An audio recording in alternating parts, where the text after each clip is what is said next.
Nosso Lar, uma das obras mais conhecidas do Espiritismo e também conhecida também como a joia dos livros do Chico.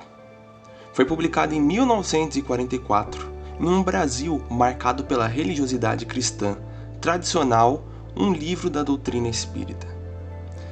A obra psicografada por Chico Xavier surge como um divisor de águas, apresentando a morte não como fim, mas como uma continuidade da vida em um plano organizado e moral. O filme Nosso Lar, feito pelo diretor Wagner de Assis, tocou também milhões de pessoas, apresentou o espiritismo a um público que talvez nunca sequer abrisse um livro de Allan Kardec ou do Chico Xavier. Mas existe um detalhe importante: o filme não é o livro. Na verdade, ele é apenas uma versão suavizada, condensada e emocional de uma obra que é muito mais exigente, dura e transformadora. Hoje, a proposta seria fazer justamente algo raro, uma comparação detalhada de capítulo por capítulo, mostrando o que o livro realmente ensina e o que o filme escolheu cortar, e como isso muda profundamente a mensagem espiritual por trás da história, né? Essa obra que foi psicografada pelo Chico Xavier, pelo médium Chico Xavier, através do espírito André Luiz. E basicamente a grande síntese é que o livro ensina a responsabilidade espiritual, o filme prioriza a emoção e a acessibilidade. Então vamos fazer uma comparação entre o filme e o livro Nosso Lar e entendemos as grandes mudanças, fazer uma síntese de cada um dos capítulos. Bom, então para nós começarmos, vamos falar bem por cima sobre o autor da obra e o médium que a psicografou. Então, Chico Xavier, quase todos conhecem, é um grande médium brasileiro que psicografou mais de 400 livros.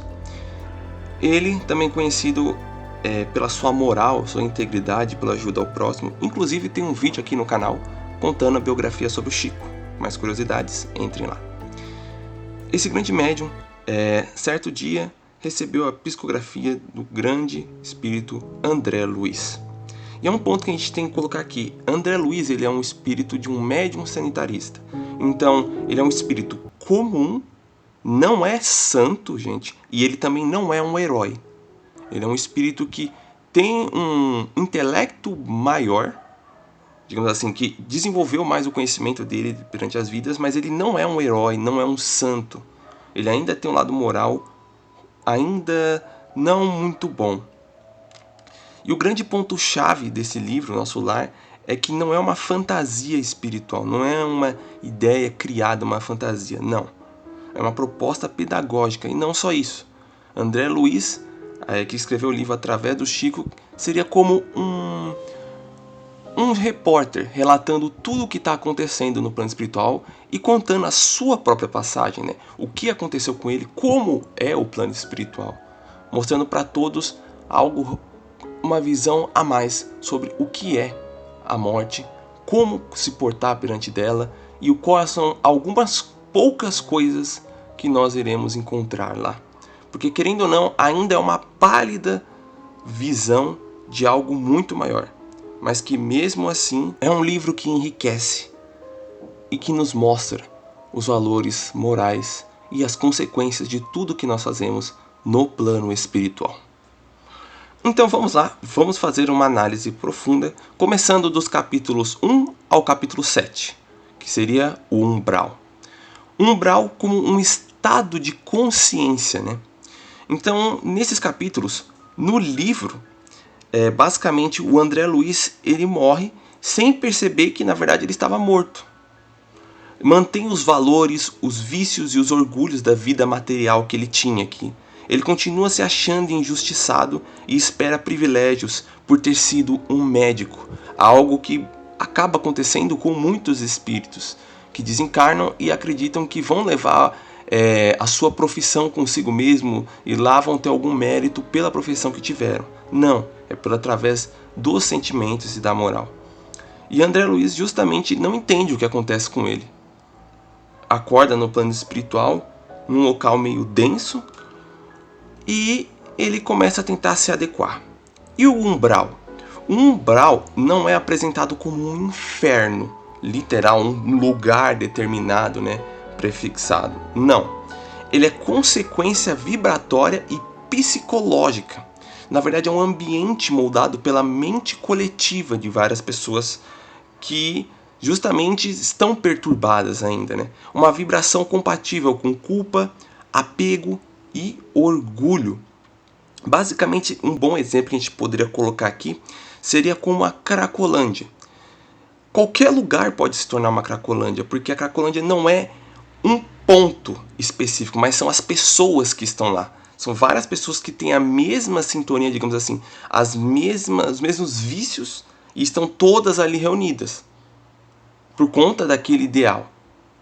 E aí, se, por exemplo, a polícia ou um grupo de removesse e limpasse toda aquela região da Cracolândia, aquele grupo se reuniria em outro lugar e lá formaria uma outra Cracolândia. Aqui seria o mesmo conceito do umbral. Seriam pessoas que estão naquele ambiente porque todas elas têm sintonia uma com a outra. E a vibração delas se ligam, né? No plano espiritual, uma vibração boa se atrai com vibração boa e a negativa se atrai com vibração negativa. E seres que são compatíveis com a sua vibração de culpa, apego, orgulho e outros tipos de vícios acabam se unindo nesses pontos. E esse grupo dessas pessoas que estão perturbadas acabam criando mentalmente um lugar chamado umbral. E aqui no livro detalha mais sobre isso, né? Nos mostra mais profundamente sobre o umbral, vai detalhar pontos mais precisos sobre o que ele está passando, André Luiz, pela dor, pela solidão, por todos os sentimentos e mostra que ele passou muito tempo lá. E continua, né? E o grande sofrimento maior do André Luiz nesse momento é justamente a culpa que é reprimida nele, a sensação de abandono, o orgulho ferido por não receber uma ajuda imediata, né? E acho que um dos pontos centrais que mostram no livro é o espírito cria o próprio ambiente após a morte. Você não vai para um ambiente que você não merece, mas você vai para o lugar aonde o seu estado mental vai te levar. É você mesmo quem vai criar o lugar para onde você vai. Não são dois lugares pré-determinados que existem. Céu e inferno e acabou. Você só vai entre um dos dois. Não. A sua consciência vai te levar para algum local que tenham pessoas e seres iguais a você. Estejam na mesma sintonia mental. O umbral representa justamente a dificuldade humana de abandonar o ego próprio. E o livro aprofunda ainda mais essa passagem do André Luiz no umbral. Como vocês podem ter ouvido aí que eu coloquei o André Luiz falando, é extremamente profunda a sensação que ele tem lá, de tristeza, de mágoa, e ele vai relatando com mais profundidade as coisas que o cercam. Então, como é o ambiente, como são as situações que ele está vendo, os seres que vagam lá. E agora vamos passar para o filme. Nessa mesma cena que acontece no umbral, que é do capítulo 1 ao 7, no filme, o umbral ele tem visualmente, né, tentou ser adaptado e foi um visual escuro, quase apocalíptico. A própria gravação do umbral ela foi feita num campo de mineração, que inclusive se adequou muito bem. E só que tem pouca contextualização espiritual do umbral no filme. Ele tem uma estética bem sombria e uma função narrativa de choque, né? Então, por exemplo, uma pessoa que está assistindo o filme vê aquela cena do umbral, ele toma um choque ao ver aquele local, aquelas pessoas passando por aquele estado, né? E lá no umbral, pelo menos no filme, o sofrimento parece algo externo, que foi imposto e que também é algo curto. O filme ele não consegue retratar com extrema profundidade o que é um umbral. Claro que essa também não é a proposta. Mas para a gente fazer um comparativo entre o livro e o filme, para quem só viu o filme, entenda que o livro é extremamente profundo nessa parte de explicar sobre o umbral, sobre como o André Luiz ele está naquele lugar, o que está ao redor dele, o que ele está vivenciando ali, vivendo, vendo as coisas ao redor. Já o filme transparece de uma forma mais superficial e muito curta. E parece que o sofrimento é algo bem curto, né? Que ele está ali, André Luiz, por pouco tempo. E no livro, basicamente, André Luiz passa anos no umbral. Isso é fundamental porque ele mostra que o sofrimento não acaba quando o corpo morre. Ele continua enquanto a consciência não muda, que é aquilo que eu comentei. Enquanto você não muda a consciência, você não consegue ir para um lugar melhor. Você fica preso no mesmo lugar, em seres que possuem a mesma consciência que a sua. Já o filme, ele transforma o umbral em uma etapa rápida da história, quase como um prólogo. O livro, ao contrário, faz o umbral uma lição central sobre a responsabilidade moral. Basicamente, o filme mostra o umbral como um lugar. O livro revela o umbral como um estado da alma. E essa é a grande diferença, né? No livro é a autorresponsabilidade, no filme é mais um impacto visual imediato. E muitas pessoas acabam se confundindo, né? Até do contexto do umbral ao assistirem um filme, achando que ele é só um inferno espírita, e não é isso. O umbral é muito diferente. É um local e um agrupamento de seres que possuem pensamentos perturbados, que estão num momento muito que ao desencarnaram de forma extremamente perturbada, viveram uma vida totalmente desregrada e que a morte, o local onde eles vão, só é uma consequência do estado mental em que eles têm. E basicamente desses capítulos é mais isso, onde no livro tem todo esse aprofundamento e no filme é mostrado mais de forma superficial, né? André caminhando pelo charco escuro e fédido, caindo, vendo várias pessoas se arrastando, enquanto no livro aprofunda mais. Ele vê um local extremamente escuro, seres com aparências extremamente estranhas e monstruosas, dantescas também, e vai aprofundando mais esse estado dele, da dor, da tristeza, dos remorsos que ele ainda sente. E também vou deixar aqui uma parte muito interessante do audiobook do Nosso Lar, onde o André Luiz fala uma frase que reflete diretamente o estado que ele estava nesse momento. Onde ele, após toda essa vivência, ele começa a narrar as experiências dele. Essa parte está no prefácio do livro. Vou me apresentar como André Luiz, mas esse não é o meu nome real. Peço perdão por isso. Além disso, nomes não têm a mínima importância. Modestamente, creio que seja muito mais importante ouvir o que tenho a dizer. Vocês que começam hoje a conhecer a minha história podem acreditar. A vida não cessa. É fonte eterna.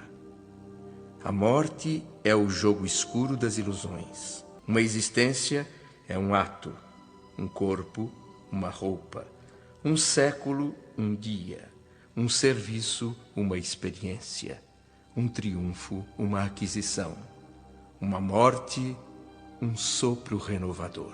Mesmo sem nenhuma noção de tempo e de espaço e com a mais absoluta certeza de já não pertencer ao chamado mundo dos vivos, eu não conseguia entender por que meus pulmões continuavam respirando normalmente. As necessidades fisiológicas também não mudaram. A fome torturante fazia-me devorar folhas de vegetação estranha. A sede escaldante obrigava-me a sugar o lodo pestilento em busca de água. Corria, caía, arrastava-me pelo charco escuro, fétido, com as roupas em frangalhos, imundas, a barba crescida.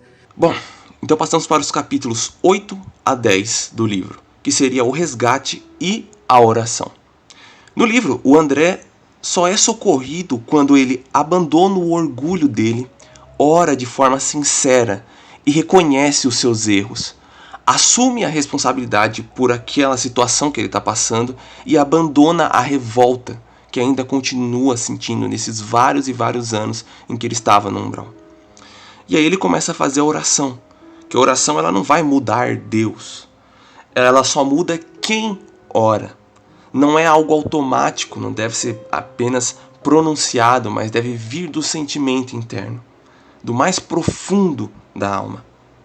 Não é um merecimento divino, no sentido de que as coisas só vão surgir para você, mas se você também for atrás delas. É aquele ditado, dê um passo em direção a Deus e Ele dá 1000 na sua.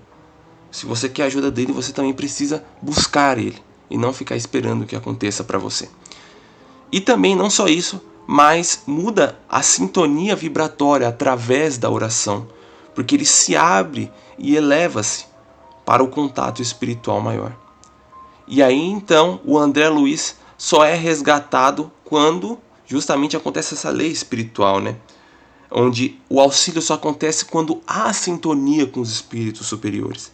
Ninguém pode ser ajudado contra a própria consciência. Apenas você próprio é quem pode, mostrando que a consciência do ser o ser só consegue vencer os problemas e a situação e o estado de tristeza, principalmente após a morte, por ele próprio. Ele não pode ficar dependendo do outro para poder resolver o próprio problema. Da sua própria consciência dos seus sentimentos. Cabe a você mesmo querer se mudar e se transformar para uma pessoa melhor. E é exatamente isso que acontece com o André.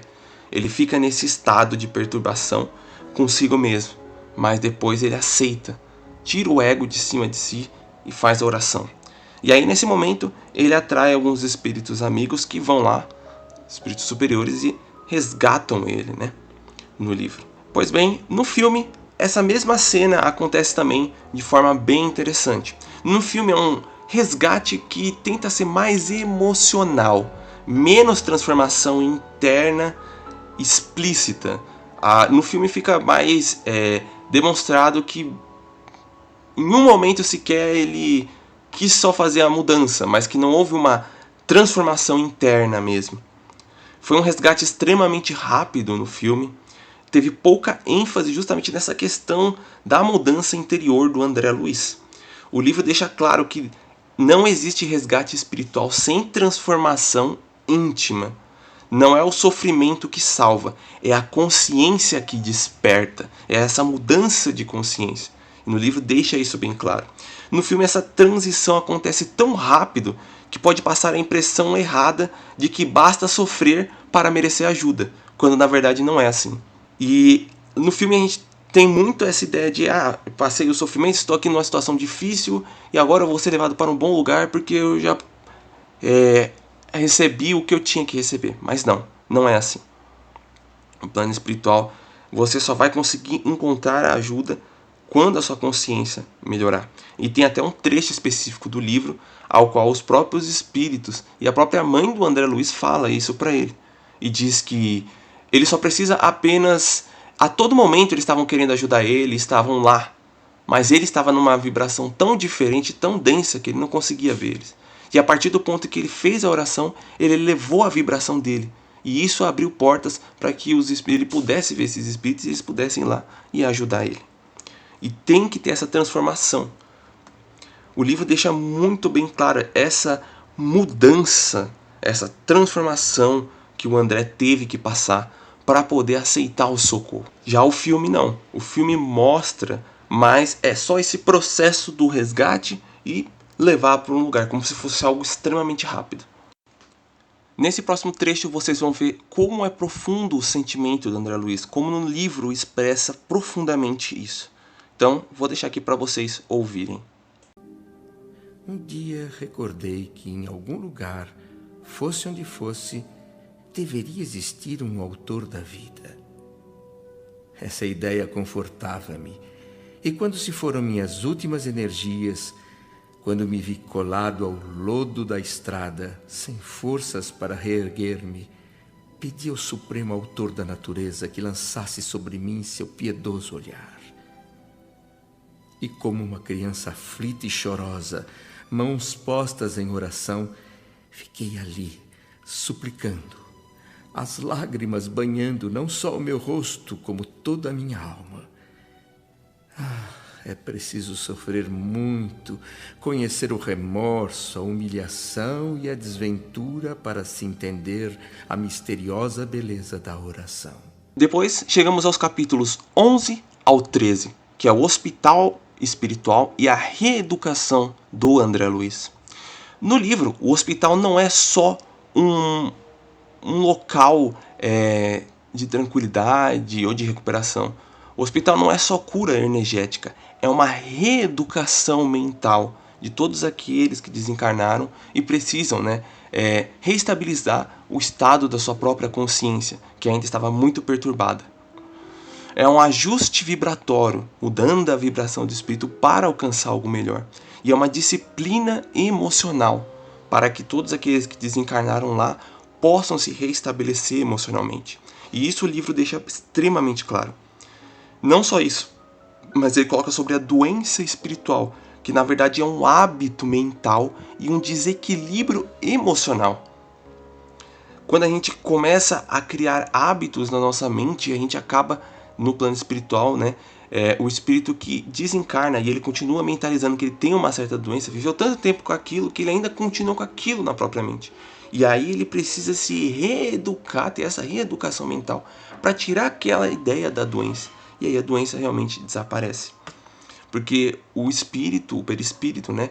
Ele é como se fosse uma argila, a gente molda com o nosso pensamento. E o que a gente imagina, a gente cria. E aí após isso também fala um pouco sobre a cura do André, né? Que é algo que leva tempo, é uma disciplina que ele passa ali, não é algo instantâneo, né? E é um esforço pessoal contínuo que ele tem que lutar. E o André, a todo momento, ele fica reclamando no livro, ele questiona tudo o que é falado para ele e ele sente-se totalmente injustiçado. E tem um certo momento, um diálogo que ele tem com um dos enfermeiros que também não é mostrado no filme.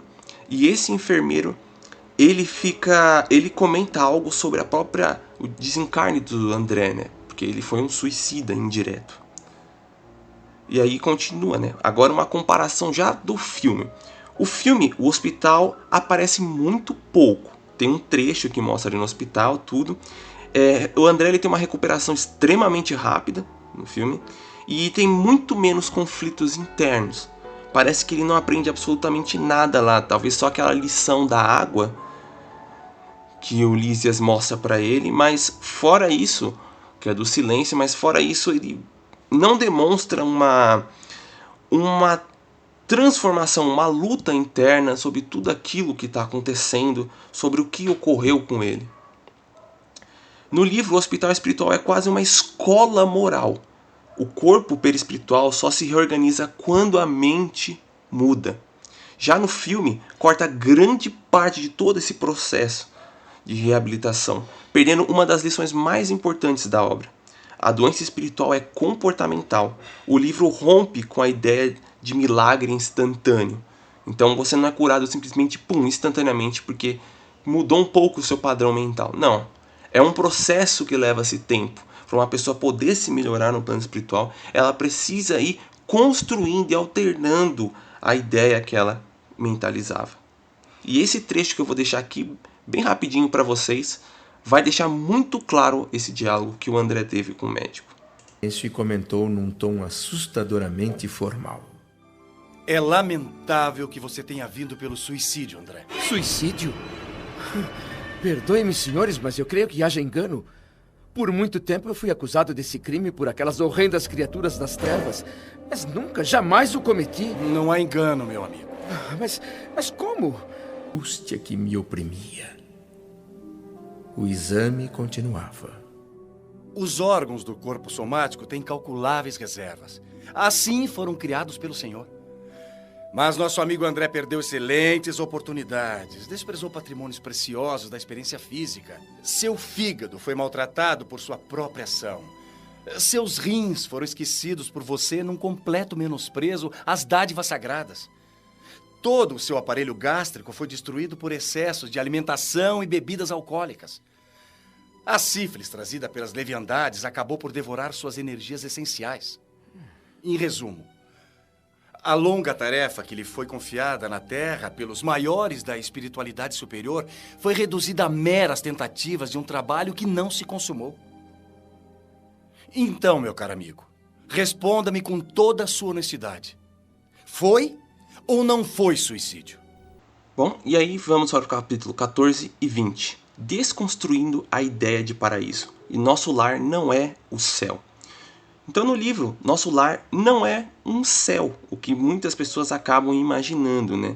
Não é um local de descanso eterno. É uma colônia de transição de espíritos imperfeitos que vão lá para tentar se melhorar. Todos que estão ali são espíritos imperfeitos e inferiores, que estão buscando se melhorar.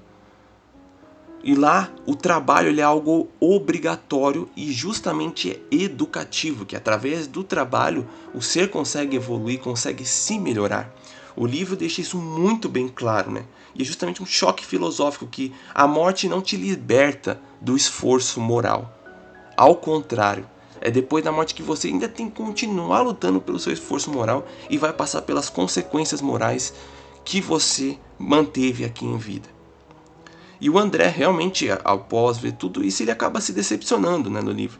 Ele se decepciona porque ele precisa trabalhar, seguir regras, simplesmente não é causa, ele não pode ir para onde ele quiser. E ele tem que evoluir moralmente para poder alcançar coisas melhores. E a mensagem é justamente que a morte, ela não elimina as responsabilidades que nós temos. E mesmo depois da morte, nós continuamos tendo elas, tendo que nos melhorarmos, tendo que nos transformarmos. E que trabalho, ele não é mais visto como um meio de lucro, de rendimento, de ganhar dinheiro, mas como um meio de, justamente, reeducação do ser. Que através do trabalho, o ser consegue se melhorar para buscar algo melhor. Já no filme, a cidade, o nosso lar, é uma cidade totalmente luminosa e bela, pouca frustração do protagonista, então o protagonista simplesmente anda a cada esquina e se surpreende com a beleza da cidade, né? O ambiente é quase paradisíaco de tão belo que é. E existe também muito menos cobrança do André por parte, né, lá nas cenas do filme. Basicamente ele só é cobrado em um pequeno momento onde ele vai procurar justamente conseguir algum serviço. E basicamente o livro quebra uma fantasia muito comum de que morrer é sinônimo de descanso eterno. Já no filme ele suaviza esse choque para manter uma atmosfera mais inspiradora, né? Deixando algo mais bonito, digamos assim. Daí passamos para os capítulos 21 a 30, que seria justamente os ministérios e a engenharia espiritual por trás deles, né? É a parte mais cortada do filme. No livro, que é bem detalhado sobre isso, né, fala justamente sobre os ministérios, falando sobre o ministério da regeneração, que seria fundamental para a recuperação espiritual dos seres, ou o ministério do auxílio, que ajuda a encarnados e desencarnados, da comunicação, que é o intercâmbio entre os planos, do esclarecimento, que é a educação espiritual, e por último também o ministério da elevação, que são justamente tarefas superiores que são ministradas ali. E os ministérios funcionam quase como um sistema educacional lá, um sistema de saúde também, e tem toda uma administração espiritual. Nada lá é aleatório, ou o mérito espiritual também existe para aqueles que buscam se melhorar. E nosso lar funciona como uma cidade administrativa, uma escola evolutiva, um hospital espiritual. Fora isso, no filme não mostra com muita profundidade o Bosque das Águas e os locais onde explicam melhor sobre a alimentação espiritual e o desapego a essa desconstrução da sensação de fome. A pessoa que ela está tão apegada ao alimento, né, e acaba querendo comer. Porém, isso é uma ideia da própria mente desse espírito. E lá eles começam a falar um pouco sobre esse embate que teve no livro, né, sobre os alimentos. Já no filme não tem isso. E justamente a ideia central é a espiritualidade organizada, ela não é caótica, é para mostrar isso. E o livro apresenta um plano espiritual como extensão ética da vida material. Lá você não vai ser perfeito, lá você só vai continuar aquilo que você já é aqui. Você só vai passar lá, você vai continuar sendo o que você é aqui. Já no filme é bem diferente, né? Os ministérios são quase invisíveis, não é mostrado quase nada sobre eles, muito superficialmente, e a organização é muito pouco explicada. E na narração, praticamente, sem dúvida, é o maior corte da adaptação. No livro, você entende sobre os ministérios e entende como funciona a vida espiritual. E o filme prefere mostrar o cenário, mas não explica como funciona o sistema. Daí chegamos no capítulo 31 a 36, o trabalho com a lei espiritual e universal. E já começamos pelo livro. André trabalha no Ministério do Auxílio e ele aprende justamente a humildade, o serviço e a responsabilidade. E os serviços, justamente lá, eles purificam, eles educam e harmonizam o espírito para que ele possa se melhorar. E justamente evoluir é servir, é isso que mostra a mensagem central, que a evolução espiritual ela exige esforço contínuo e que não vem de graça. Já no filme, o trabalho aparece bem pouco e existe muito menos cobrança ou uma reflexão maior sobre a questão do trabalho. O livro é direto. Não existe crescimento espiritual sem serviço ao próximo. Daí passamos para o capítulo 37 ao capítulo 40, que seria justamente o trecho onde tem a família, o apego e o amor real, né? Obviamente eu pulei alguns trechos da guerra que também são mais extensos, né? Da desencarnação coletiva, mas eu estou me apegando aos trechos que teve uma mudança muito drástica entre o livro e o filme. Então, nesse capítulo específico sobre a família, no livro o André ele começa a observar a família dele. Ele aprende que o amor sem posse não aprisiona. E o respeito ao livre-arbítrio, né? Ele vê a família dele continuando seguindo a vida e ele respeita. E ele entende que ele não tem que se apoderar daquilo, que o amor verdadeiro ele não aprisiona uma pessoa, mas ele deixa ela liberta. Já no filme, a emoção ela é mais ampliada, tem uma ênfase muito emocional e o drama se torna algo central naquele processo, né? A narração do filme usa a família como uma âncora emocional e no livro usa como uma lição de desapego. Emoção versus maturidade espiritual. Basicamente, esse trecho específico que ele vai nos mostrar. Como eu disse, o filme fez algo muito bom, mas o livro ele traz uma lição muito mais profunda. Daí nós chegamos no capítulo 41 ao 45, onde vai falar justamente sobre as leis morais e a responsabilidade que os seres têm. Então no livro Clarencio explica as leis de causa e efeito, ele explica sobre o livre-arbítrio e as consequências espirituais que podem ocasionar. Já no filme são falas muito simbólicas e muito menos explicação direta sobre isso. Tá? O livro não tem medo de ensinar, de mostrar, de aprofundar esses conceitos. O filme tem medo de parecer muito doutrinário, então ele acaba só colocando algumas frases muito simbólicas. E realmente quem tem mais conhecimento talvez vai entender. E por último, justamente tem o trecho final do livro, que justamente é sobre a reencarnação como missão e não como um castigo. São os capítulos finais que vão falar exatamente sobre isso. Que no livro o planejamento reencarnatório é mais explicado, mais aprofundado, e que reencarnar é uma oportunidade de reparação do espírito. É uma responsabilidade futura que ele vai ter, né? E aprofunda mais toda essa questão de que a reencarnação é uma chance de melhoria para um erro cometido no passado. Já no filme é apenas algo sugerido, muito superficialmente. E é justamente, o livro fecha com uma ideia poderosa de que a morte não encerra nada, ela apenas muda o cenário do aprendizado. E a vida continua porque o aprendizado continua sempre e eternamente. Então, basicamente, essas são as grandes, maiores diferenças. Vocês viram que até aqui no final eu tentei dar uma síntese bem maior sobre todos os capítulos, porque senão ia ficar muito extenso o vídeo. E, basicamente, o filme Nosso Lar, ele consola e ele acolhe quem está no sofrimento, né, da perda. Já o livro Nosso Lar é ao contrário. Ele responsabiliza e chama para o despertar de algo maior. O filme, como eu disse, ele ajuda nesse clareamento. Eu não tenho nada contra o filme, ao contrário. Mas eu gostaria que as pessoas que assistissem o filme também lessem o livro. Ou que pelo menos ouvissem o audiobook. Porque muita gente só viu o filme e não entendeu muita coisa. Ou entendeu muito superficialmente alguns conceitos. Eu parabenizo muito o Wagner de Assis por esse trabalho. Foi incrível. Mas a todo público que queira conhecer de verdade o Nosso Lar, assista o filme, mas depois leia o livro. Ou o contrário também. Se você ainda não assistiu o filme, leia o livro e depois assista o filme. Você vai ver uma riqueza gigantesca de conteúdo. Ambos são importantes, mas cumprem funções diferentes. O filme toca o coração. O livro convoca a transformação. E que a espiritualidade começa na responsabilidade diária de ser alguém melhor.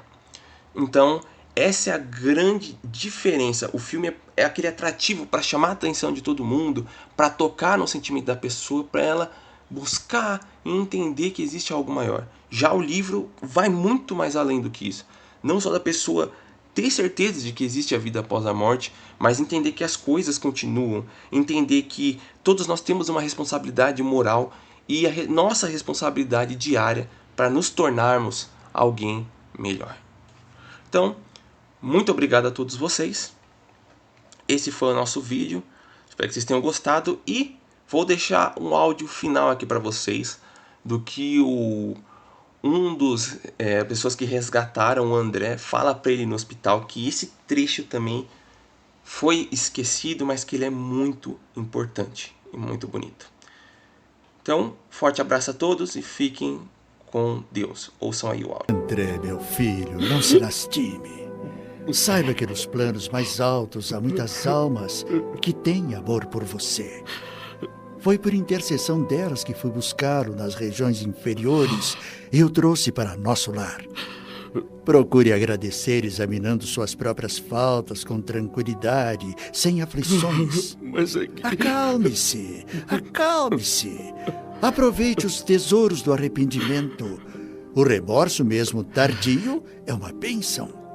Centenas e centenas de criaturas se ausentam diariamente da Terra, nas mesmas condições que você.